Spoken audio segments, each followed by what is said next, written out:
There is a dream, isn't there? It's a lovely, comforting sort of dream that many of us are taught to cherish from a very young age. It whispers of stability and the deep-rooted feeling of belonging somewhere. It often takes the shape of a house, a flat, or maybe a cottage with a garden. It has a front door with a key that fits perfectly in your hand. Inside, your favorite mug waits for you, your books line the shelves, and the scent of home hangs in the air. It's a place to return to, a sanctuary from the bustling world outside. This is the common aspiration, the picture of a life well lived, a symbol of having truly arrived. For most, this physical anchor is the ultimate goal. It represents security, a place to build a life, raise a family, and grow old gracefully. People save for years, sacrificing small pleasures for the grand prize of a down payment. They imagine painting walls, choosing furniture, and planting roots that will grow deeper with each passing season. The idea of a permanent address is so deeply woven into the fabric of our society that to choose otherwise seems almost rebellious, a deviation from the expected path. It is seen as the foundation upon which everything else is built, a tangible measure of success and permanence in an ever-changing world. This vision is powerful and deeply appealing. It speaks to our primal need for shelter and safety. Think of it, your own little corner of the world, a space that is entirely yours. You can hang pictures on the walls without asking permission and watch the same tree outside your window change through the seasons. It's a place where memories are made and stored, where laughter echoes in the hallways, and where you can always, without a doubt, find your way back.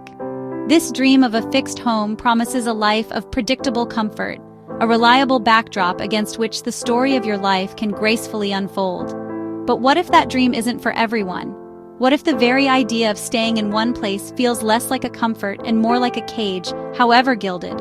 For some, the thought of the same four walls, the same street, and the same routine for years on end sparks not a sense of peace but a quiet, gnawing restlessness.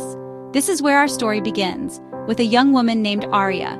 She stood at the very threshold of that conventional dream, holding the keys to a brand new apartment, and felt a profound sense of unease. The path so clearly laid out for her suddenly felt like someone else's journey, not her own. Arya was just like any of her friends. She had worked diligently, saved her money, and finally had enough to secure a lovely little flat in the city. Her parents were thrilled, her colleagues were envious, and everything was falling into place exactly as it should. But as she stood in the empty rooms, the echo of her own footsteps seemed to mock the silence. She tried to imagine her future there. The furniture, the dinner parties, the quiet Sunday mornings. Instead, her mind drifted to maps of faraway lands, to the sounds of bustling foreign markets, and to the faces of people she had yet to meet. The dream felt hollow.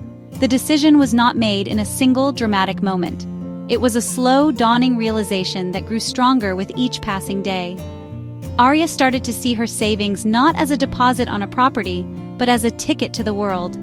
She saw the mortgage payments as years of being tied to one spot, while the world in all its magnificent, sprawling glory waited to be explored.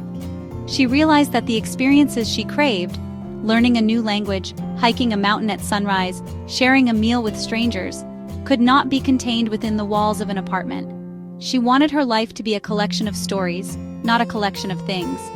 So she made a choice that baffled everyone around her. She turned down the apartment. She sold most of her possessions, packing only what could fit into a single, sturdy backpack. Her friends called her brave, her family called her reckless. But Arya felt a sense of rightness that she hadn't felt before. Her adventure had finally, truly begun.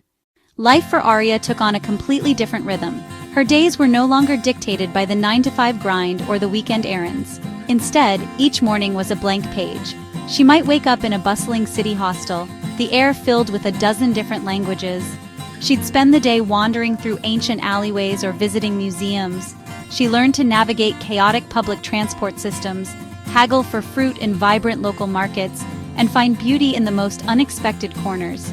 Her life was a tapestry of constant movement, a dance between planning the next step and embracing the glorious spontaneity of the moment. Another day might find her in the heart of nature, far from the clamor of any city. She would wake in a small tent to the sound of birdsong, her view not of a brick wall, but of a misty mountain range or a serene, shimmering lake. She learned to build a fire, to read the stars, and to feel a profound connection to the earth beneath her feet. As the years passed, Arya's perspective on the concept of home underwent a profound transformation. She came to understand that home was not a structure made of bricks and mortar. It was a feeling she carried within herself. It was the peace she felt watching a sunset over an ocean she had never seen before. It was the comfort she found in her own company during a long train ride. It was the joy of discovering a new favorite food in a country thousands of miles from where she was born.